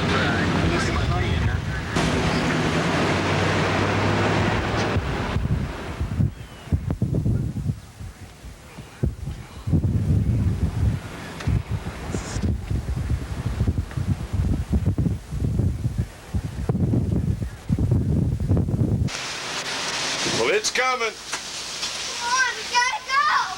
Hang on, Heather. Where are we going? Where are we gonna go? Dad, where are we gonna go? Huh? There ain't no place to go. You can't run from one of them. Well, what can we do, Dad? Dad, what can we do? We're gonna go get in the closet there with the louver doors.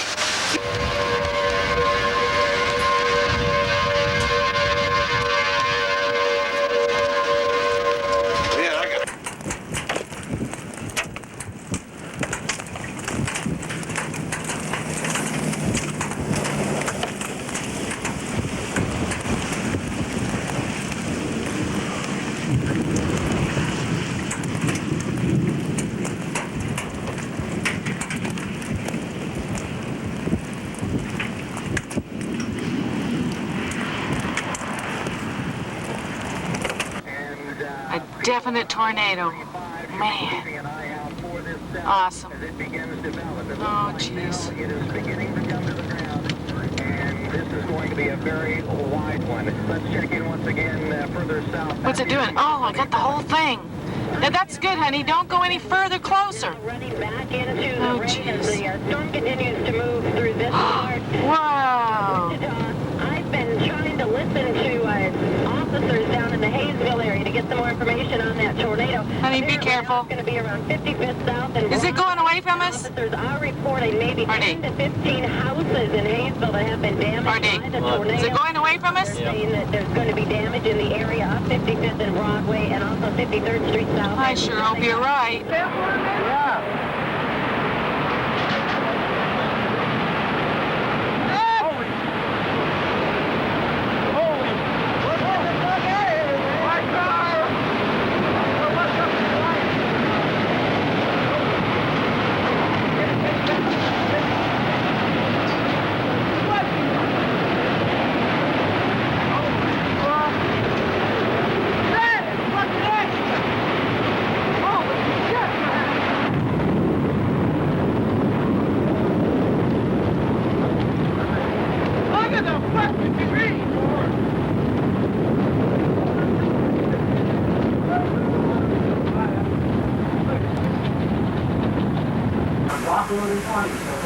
Southeast Wichita, this is your neighborhood. Moving out of the McConnell Air Force Base area into southeast Wichita around Harvey and Rock Road. The tornado is on the ground. And damage is occurring with this storm. This is a very dangerous storm.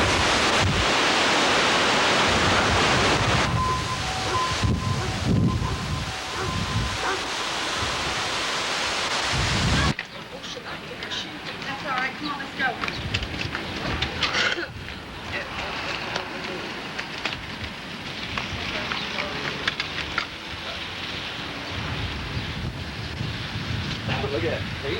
Come on. Go, go, go, go, go. Come on, Michael, come on. Get in there. Go. Tornado on the ground. On the ground. Right here. You better take cover. Get ready. I'm going to hand you the camera, Dad. Things are flying, man. I'm talking flying. You ready?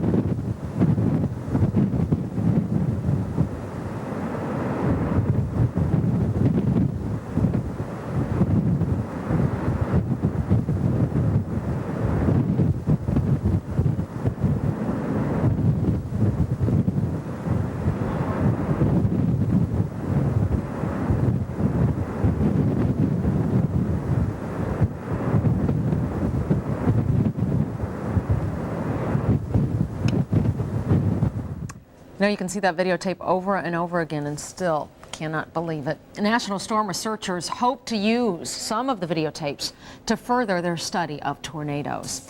We'll have some additional images from the deadly storms of 1991 when we come back. Look at the trailer over there. That's a frame off of the trailer, and it's just mangled, and yet an egg survives and doesn't even crack. How can you tell when someone you love needs help? Look for warning signs like anger and violence, loss of control, not being able to cope, inability to sleep or sleeping too much, overwhelming depression. If you or someone you love is in trouble, Charter can help. We offer real solutions to your family's problems. Call us. If you don't seek help at Charter, please get help somewhere. Welcome to Hardee's Math. 1 + 1 + 1 = 1. Yes, right now at Hardee's, 3 regular hamburgers equal $1. 6 burgers equal $2. 9 burgers $3. And 12 burgers equal only $4. 12 is the limit, so let's review. At Hardee's, 1 + 1 + 1 equals +1. But only for a limited time, so don't be tardy. Class, no running in the halls. Spring is a wonderful thing, and to celebrate the freshest of all seasons, we're having a Spring Thing Stock Up Spectacular. It's a stock up savings opportunity only at this store. The Spring Thing means these brand name favorites, yep, all of them, are being offered at spectacular stock up prices. Remember, it don't mean a thing if you ain't got that spring. Don't miss the big Spring Thing Stock Up Spectacular, April 28th through May 7th at all Wichita Checkers stores. With 35 years as Wichita's volume car dealer, Davis Moore has seen good sales months and better sales months. But in May, Davis Moore is going to break all the records, and that means money savings to you. They're ready to deal with deep discounts and special purchases. Select from new cars, trucks, and vans, and the finest used cars in Wichita. Get a record-breaking deal during the history-making month of May. Shop any of the 12 Davis Moore dealerships and see what a difference a dealership can make. It's been said that a picture is worth 1,000 words. The pictures from Cowley, Sedgwick, and Butler counties the past week will provide memories for a lifetime. Here are just a few of the dramatic images of the deadly tornado of 1991 and its aftermath.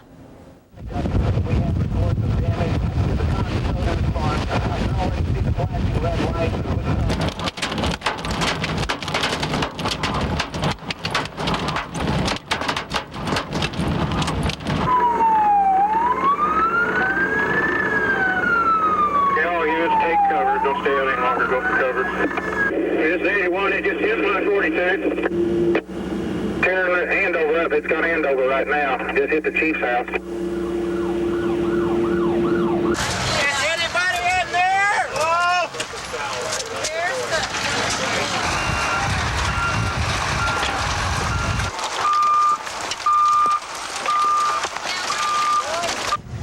Also, what is the command post location?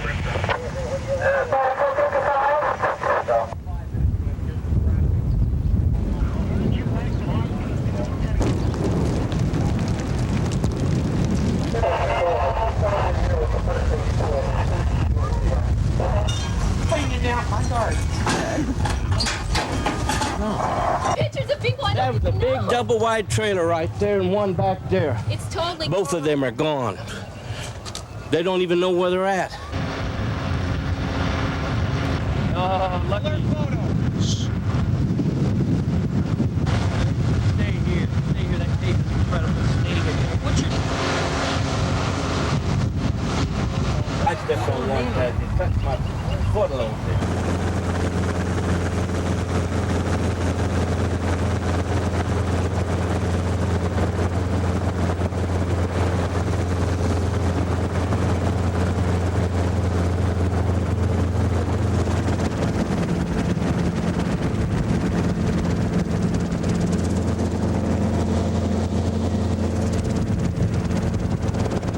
So Andover's on this side. But the most of the damage was right up here. Well,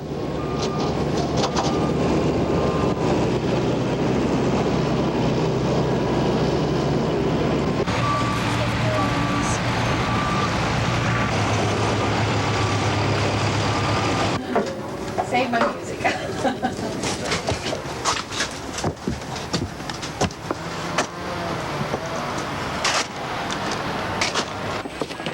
Hey, bro.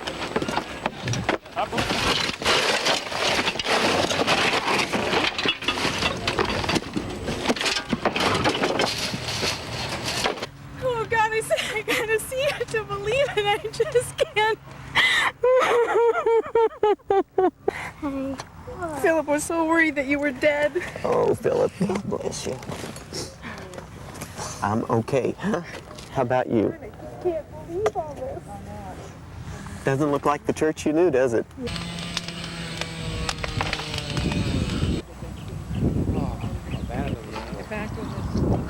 And it's kind of odd to me, that old garage, you know, them walls are still standing. Oh, it won't come out. Tear it.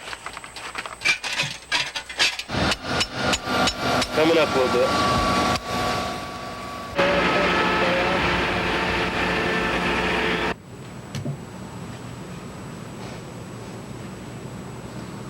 Our time together was so short, so sweet. like something to drink? Could we get you something? You want some sandwiches?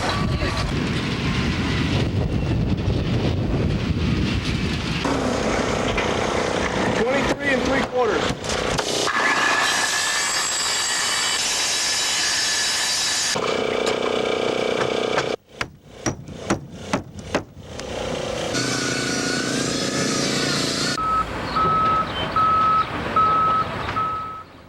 We'll have some final thoughts when we return. I'm happy to be alive. I mean, I'm very happy to be alive and that everyone involved is alive, and I feel a lot of compassion for those people that lost, loved ones. Introducing Red Lobster's plentiful shrimp sampler, just $6.99. Succulent grilled shrimp, golden fried shrimp, and scampi, all just $6.99 with our new hot fresh bread at Red Lobster. How about Red Lobster shrimp for lunch? Our lunch shrimp special, just $3.99. Tempting fried shrimp together with scampi, plus all the extras, just $3.99 for a limited time at Red Lobster for lunch.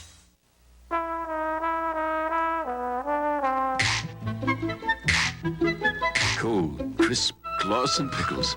Most pickles are cooked so they stay warm like this one and sit for months on your grocer's shelf. Not Clausen pickles. They're always packed fresh and stored cold in the refrigerated section so that crisp, cold taste comes through in a snap. So if you think a pickle is a pickle, think again. Think cold, crisp Clausen. In the 30 years I've been a claims representative with the Farmers Insurance Group of companies, I've seen a lot of changes. But one thing has never changed: our way of helping people in times of need. The Farmers Insurance Group of companies had that special ability back when I was just getting my feet wet, and we've still got it today. I have to admit, it feels good to have been part of something America can depend on. America can depend on farmers. It's the Community Band Concert, Saturday, May 11th, during the Wichita River Festival, beginning at 11 a.m. 8 bands from around Kansas and Texas will play on the hour all day long. Come to Douglas Street, just in front of Century 2. You'll hear a variety of your favorite music, from Dixieland to swing to marches. Come to the Community Band Concert, Saturday, May 11th, beginning at 11 a.m., right in front of Century 2 on Douglas. The Community Band Concert, brought to you by Sin City Music and Channel 12.